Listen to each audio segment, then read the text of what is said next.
Haleluya, shalom, salam sejahtera bagi Bapak Ibu, saudara-saudariku, sahabat yang dikasihi oleh Tuhan. Kita bersyukur hari ini kita berjumpa kembali di dalam renungan dan doa kita yang sangat diberkati oleh Tuhan. Dan pada kesempatan ini, tanggal 2 Desember tahun 2021, saya mau mengajak Ibu Bapak mengawali pertemuan kita, renungan kita, dengan satu kisah yang akan saya ceritakan kepada kita, yaitu tentang perempuan yang sangat beruntung. Ya, perempuan yang sangat beruntung. Perempuan itu adalah seorang yang miskin dan baru percaya kepada Tuhan, baru mengenal Tuhan. Kalau ungkapan yang sering kita dengar saat ini adalah baru mengenal Yesus, kira-kira begitu Bapak Ibu dikasih Tuhan. Tapi kalau masa itu adalah baru mengenal Allah Yahweh yang disembah oleh umat Tuhan. Perempuan itu tinggal satu rumah dengan ibu mertuanya, berdua saja dengan mertuanya. Mertuanya juga wanita yang miskin. Nah, perempuan tersebut adalah seorang janda tanpa anak. Nah, dia seorang perempuan miskin, tinggal bersama dengan mertuanya, juga berdua sama-sama janda, dan perempuan ini seorang janda tanpa anak. Kisahnya adalah, mengapa saya katakan dia perempuan yang sangat beruntung? Suatu ketika perempuan itu mencari-cari pekerjaan demi memenuhi kebutuhannya. Tapi bukan hanya untuk kebutuhannya, juga untuk kebutuhan mertuanya. Dan pada saat itu yang bisa dilakukannya adalah datang ke lahan pertanian atau ke ladang orang yang sedang melakukan panen, lalu memungut sisa-sisa panen yang tercecer di dalam kebun atau di ladang yang dilakukan oleh orang yang sedang melaksanakan panen. Pada hari itu, perempuan itu mengalami hal yang sangat luar biasa dan mengalami perhatian yang sangat istimewa. Maka saya katakan dia adalah perempuan yang sangat beruntung. Tahukah Bapak Ibu siapa perempuan itu? Perempuan itu bernama Ruth. Perempuan itu bernama Ruth yang adalah menantu Naomi di Bethlehem. Kisahnya, Ibu Bapak, di dalam kitab Ruth pasal yang kedua dituliskan tentang kisah itu. Dituliskan secara rinci dan jelas tentang kisah Ruth yang adalah perempuan yang sangat beruntung itu. Dalam ayat pertama sampai dengan ayat 23 dituliskan tentang hal itu dalam Ruth pasal yang kedua. Dan dikatakan hari itu Ruth meminta izin pada mertuanya untuk pergi memungut jelai di belakang orang-orang yang murah hati kepadanya. Jadi dia berkata, aku mau pergi dulu. Ya, siapa tahu ada kebun atau ladang yang sedang disabit atau sedang dituai, dan dia bisa mengambil bagian dari sisa-sisa panen yang terjatuh dan tercecer. Dan wanita ini atau perempuan yang namanya Ruth ini, setelah mendapat restu mertuanya, lalu pergi ke ladang, ke suatu ladang. Dan ladang itu adalah milik Boas, seorang yang kaya raya. Dan dia memungut jelai di belakang para penyabit-penyabit setelah diizinkan oleh pengawas-pengawas para penyabit tersebut. Jadi ada pengawas di ladang itu dan dia minta izin.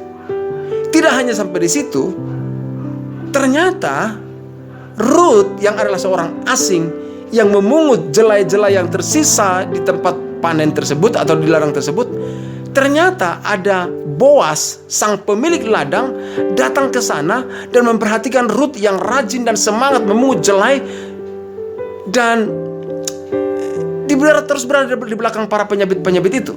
Dan Boas bertanya tentang Ruth itu pada para pengawasnya. Mengapa dia bertanya? Karena memang Ruth itu baru hari pertama dia ikut memungut jelai. Dan akhirnya, nah ini yang luar biasa, Boas berbicara langsung kepada Ruth. Dan yang pertama, Boas yang adalah pria kaya itu memberi keleluasaan untuk terus memungut jelai di ladangnya dan dekat-dekat dengan para penyabit. Boas mengizinkan itu dan memberikan kesempatan itu kepada Ruth. Dan tidak hanya sampai sana, Boas juga memerintahkan para penyabit-penyabit jangan ada yang mengganggu Ruth. Silakan, biar dia akan melakukan bagiannya untuk memungut jelai-jelai yang tersisa. Tidak sampai di sana saja, Boas juga berkata bahwa Ruth bebas untuk makan dan minum. Kalau dia haus boleh minum, dan kalau makan boleh lapar. Wow, Boas memberikan kesempatan itu kepada Ruth. Yang keempat yang bisa kita lihat juga dalam pasal yang kedua kitab Ruth tersebut adalah Boas mengajak Ruth makan bersama. Wow, makan bersama artinya memberi perhatian yang sangat baik bagi Ruth yang baru saja bertemu dengan Boas. Maka saya katakan tadi, Ruth itu sungguh perempuan yang sangat beruntung. Sangat beruntung, luar biasa kan? Baru pertama hari bekerja, langsung mendapat kesempatan untuk mengambil bagian dari jelai-jelai yang tercecer di tempat penuaian tersebut. Dan bukan hanya sampai sana, bertemu langsung dengan bosnya. Bosnya itu adalah orang yang kaya raya. Boas itu adalah orang yang kaya raya. Dan dia mendapatkan perlakuan yang baik dari sang bos, yaitu Boas. Dan Ruth ini memang sangat beruntung. Maka saya katakan tadi, kisah tentang seorang perempuan yang sangat beruntung. Tapi muncul pertanyaan di hati kita tentunya, mengapa ya dia sangat beruntung? Mengapa ya Ruth itu bisa mengalami hal yang sangat luar biasa seperti itu? Padahal yang lain juga ada penyabit-penyabit dan ada juga pemungut-pemungut jelai yang ada, tapi tidak seperti itu. Saudaraku, di dalam kebiasaan orang Israel, kalau musim panen, mereka yang dari kalangan orang miskin yang tidak punya kebun, yang tidak punya lahan pertanian, kalau masa panen tiba, mereka bisa ikut di dalam tempat tersebut dan mengambil bagian jelai atau gandum yang tersisa di belakang, mereka bisa ambil. Dan ada kalanya disengaja disisakan oleh para penyabit-penyabit supaya ada bagian mereka yang kurang beruntung kehidupannya. Nah, Ruth juga ada pada saat itu, dan dia pergi, dan itu kebiasaan orang Israel. Dan tentunya bagi Ruth itu merupakan hal yang baru, karena dia adalah orang Moab yang dibawa oleh mertuanya ke Bethlehem. Tapi pertanyaannya kembali begini, mengapa Ruth sangat beruntung seperti itu?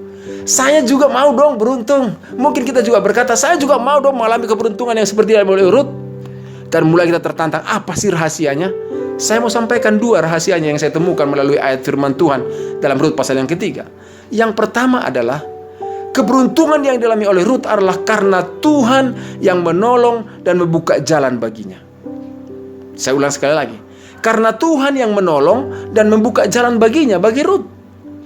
Karena saya melihat di dalam bagian firman itu, tidak kebetulan hari itu Ruth pergi ke ladang milik Boas. Kalau seandainya pergi ke milik orang lain, mungkin kisahnya berbeda. Tapi dia pergi ke milik Boas. Yang kedua, tidak kebetulan Ruth bertemu langsung dengan Boas. Dan juga tidak kebetulan Boas bersikap baik kepada Ruth. Dan juga tidak kebetulan pada saat itu para penjaga-penjaga, pengawas-pengawas pengabit juga memberikan izin kepada Ruth untuk mengemungut jelai yang tersisa di tempat pepanenan tersebut. Tidak kebetulan. Lalu siapa yang mengerjakan semuanya itu? Saya percaya semua itu karena campur tangan Tuhan yang membuka jalan berkat bagi Ruth dan juga Naomi mertuanya. Itu cara Tuhan. Itu cara yang sangat indah, pemeliharaan Tuhan. Dan saya mau katakan, dia mengalami keberuntungan karena Tuhan. Tuhan yang membuka jalan bagi Ruth. Tetapi yang kedua yang sangat menonjol juga yang saya perhatikan, apa yang sedang terjadi? Ternyata bukan hanya karena Tuhan buka jalan, bukan hanya karena Tuhan menolong, tapi saya melihat tentang pribadi Ruth. Karena Ruth memiliki attitude yang sangat baik. Wow, memang benar orang-orang yang berkelakuan baik itu selalu terbuka jalan bagi mereka. Dia memiliki sikap yang sangat baik. Coba perhatikan nanti kalau Bapak Ibu membaca firman Tuhan dari Ruth pasal yang kedua ini, dikatakan waktu dia mau pergi, atau waktu Ruth mau pergi pergi ke mencari jelai seperti itu, dia berpamitan kepada mertuanya. Artinya dia menunjukkan sikap hormat yang baik. Mau pergi dia pamitan dan meminta izin kepada mertuanya. Dia tidak langsung pergi saja begitu nyelonong boy gitu, kira-kira pergi diam-diam saja dan dengan berkata, toh juga saya melakukan yang baik, toh juga ini buat mertua saya juga. Tidak, tapi dia bermisi dan minta izin, dan mertuanya mengizinkan. Dan ini menunjukkan sikap daripada Rut ini sangat begitu baik. Dia menghormati mertuanya, dia menghargai mertuanya, dia mau pergi, dia juga minta izin kepada mertuanya. Tidak hanya di sana, bisa kita lihat juga attitude daripada Rut ini. Dia juga baik, bersikap dengan baik dengan para pengawas-pengabit. Kalau Bapak Ibu nanti baca di pasal ketiga ayat ke-7, Rut itu berbicara dengan sopan. Dia berkata begini, saya kalau lihat itu ayat ini ya, dikatakan ini, izinkanlah kiranya aku mengumpulkan jelai di belakang penyabit itu. Wih, bahasa yang sangat teratur, bahasa yang sangat sopan, izinkanlah kiranya. Coba kalau seandainya dia berkata begini, boleh kan saya ambil ini kan, yang jelai-jelai sisa kan, nggak apa-apa kan, nggak apa-apa kan. Ya itu hal yang wajar, karena dia juga memang hal yang seharusnya, yang sisa-sisa panen itu disisakan kepada atau untuk orang-orang yang miskin. Tapi dia tidak berkata begitu. Izinkanlah kiranya aku mengumpulkan jelai di belakang penyabit. Wow, ini yang merupakan attitude yang sangat luar biasa. Dan dalam bekerja juga begitu. Rut itu dikatakan serius dan sungguh-sungguh, mulai dari pagi sampai siang dia bekerja dengan serius dan tidak henti-hentinya, katanya dituliskan dalam ayat yang ke-7 itu. Dan dengan para penyabit, Rut juga menjaga relasi dengan yang benar. Tapi yang tidak kalah pentingnya, kita lihat tentang sikap Rut waktu diajak oleh Boas untuk makan bersama. Waduh, saudara, kalau secara manusia dia bisa langsung melonjak, itu bisa langsung bertingkah ya. Karena apa? Karena dia sudah diperlakukan oleh bos besar dengan begitu spesial, mengajak dia makan. Tapi apa yang terjadi? Rut tetap sangat sopan dan tetap menjaga etika yang baik. Saat bos mengajak dia makan, dia tidak langsung ambil wow makan dan minum, karena dibilang boleh bebas makan dan minum. Dia akhirnya tanpa lupa diri dan tidak menjaga etika. Tidak, tapi tetap menjaga diri dan dia tetap bersikap yang baik. Kenapa? Karena memang attitude-nya baik. Jadi saya katakan, apa yang menjadi rahasia mengapa Rut sangat beruntung dalam hidupnya? Pertama, karena Tuhan yang menolong dan membuka jalan baginya. Yang kedua, karena Rut memiliki attitude yang baik. Teman-teman, saudara-saudaraku, Bapak Ibu dikasih Tuhan, percayalah, Tuhan sesungguhnya tidak beda-bedakan orang. Tetapi yang selalu menjadi hal yang membedakan, mengapa yang satu mengalami hal-hal yang sangat menguntungkan, yang lain belum mengalaminya, adalah terkait dengan sikap hati ternyata. Saya sudah yakin bahwa kita semua menyadari bahwa Tuhan selalu rindu untuk memberkati umatnya. Dan dia selalu memberkati umatnya dengan cara adalah, saya mau katakan, dia mau pakai manusia. Dia bisa memakai berbagai cara, tapi pada umumnya Tuhan memberkati umatnya dengan memakai manusia. Jadi kalau orang berkata, aku mencintai Tuhan, aku menghormati Tuhan, maka harusnya juga orang tersebut menjaga relasinya, attitude-nya tetap baik dengan sesama. Jangan karena berkata paling rohani, jadi tidak menjaga etika dengan sesama. Dan Bapak Ibu dikasih Tuhan, itu adalah sesuatu yang sangat timpang. Tapi kalau kita melihat Rut, dia sangat beruntung karena dia melakukan dua hal itu. Ya, dia tetap mencintai Tuhan, menghormati Tuhan dalam hidupnya. Oleh karena itu Bapak Ibu dikasih Tuhan, pada kesempatan kali ini saya mau menyampaikan kepada kita, yang pertama, mari perhatikan selalu dan jaga sikap kita terhadap Tuhan yang adalah sumber dari segala pemberian yang terbaik. Tetap hormat, tetap cinta Tuhan, tetap mengasihi Tuhan. Apapun kendala yang kita hadapi, apapun pergumulan yang sedang kita jalani, jangan sampai kita kehilangan rasa hormat kita, rasa percaya kita, dan iman kita kepada Tuhan. Tetap percaya kepada Dia. Yang kedua, Ibu Bapak dikasih Tuhan, kita perlu perhatikan dan selalu jaga supaya sikap kita terhadap sesama yang Tuhan izinkan berrelasi dengan kita menjaga sikap secara benar. Sikap terhadap sesama itu sangat berpengaruh di dalam cara Tuhan untuk berkati kita. Sikap kepada pemimpin, sikap terhadap orang-orang yang satu tim dengan kita, sikap terhadap mitra dan rekan kerja kita, sikap kita terhadap keluarga kita. Karena kalau kita mau mengalami hidup yang beruntung seperti Rut beruntung, itu harus ingat, karena pertolongan Tuhan dan karena Tuhan memakai sesama untuk menjadi alatnya memberkati kita. Jadi tetap jaga sikap kita, attitude kita di hadapan Tuhan.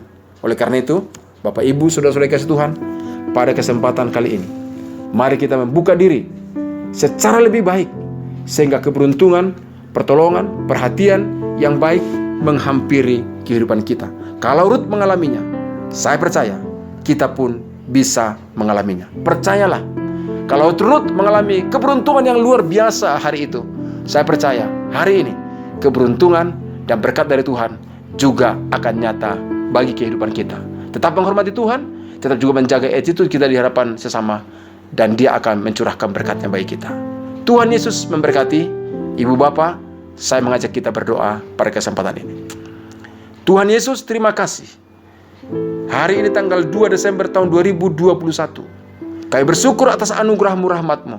Firman-Mu kembali mengingatkan kami tentang Ruth yang sangat beruntung dalam kehidupannya. Karena Tuhan menolong dan membuka jalan baginya. Karena Ruth memiliki attitude yang baik di hadapan Tuhan dan di hadapan sesamanya. Tuhan Yesus, tolong kami supaya terus kami menunjukkan sikap yang hormat dan cinta kepada Tuhan. Dan jalan-jalan yang baru, jalan-jalan berkat Tuhan bukakan di dalam kehidupan kami. Terima kasih Bapa. Hamba berdoa dalam nama Yesus, supaya seluruh sahabatku dan juga Bapak Ibu, saudara-saudariku yang mengikuti renungan ini, mereka kiranya mengalami berkat Tuhan dan mengalami pemulihan kehidupan yang semakin lebih baik di hadapan Tuhan. Terima kasih Bapa. Kami sambut hari ini dengan ucapan syukur. Di dalam nama Tuhan Yesus Kristus kami berdoa dan kami mengucap syukur. Haleluya. Amin. Baik Bapak Ibu, sampai di sini renungan kita hari ini. Sekali lagi selamat menyambut rahmat dan anugerah Tuhan yang selalu baru setiap hari bagi kita. Shalom. Tuhan Yesus memberkati. Amin.